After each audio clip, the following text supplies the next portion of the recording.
Beau by by well by Jimmy Stewart. He never came to me when I would call, unless I had a tennis ball or he felt like it, but mostly he didn't come at all. When he was young, he never learned to heel or sit or stay. He did things his way. Discipline was not his bag, but when you were with him, things sure didn't drag. He'd dig up a rose bush just to spite me, and when I'd grab him, he'd turn and bite me.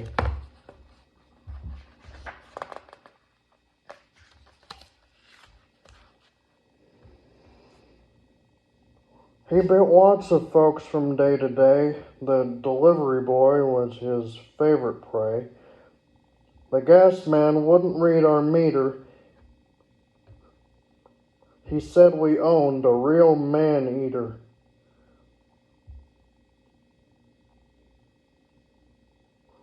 He set the house on fire, but the story's long to tell. Suffice to say that he survived, and the house survived as well.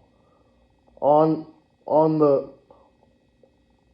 the evening walks, and Gloria took him, he was always first out the door. The old one and I brought up the rear because our bones were sore.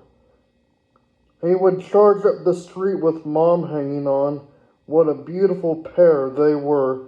And if it was still light and the tourists were out, they created a bit of a stir. But every once in a while, he would stop in his tracks and with the frown on his face look around.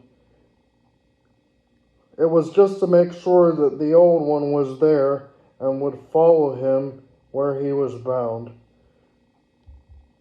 We are early to bedders at our house. I guess I'm the first to retire. And as I'd leave the room, he'd look at me and get up from his place by the fire. He knew where the tennis balls were upstairs, and I'd give him one for a while. He would push it under the bed with his nose, and I'd fish it out with a smile. And before very long, he'd tire of the ball and be asleep in his corner in no time at all.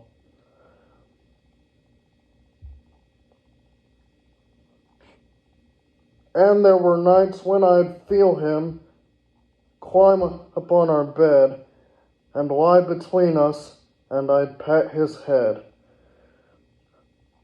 And there were nights where I'd feel this stare and wake up, and he'd be sitting there, and I'd reach out my hand and stroke his hair.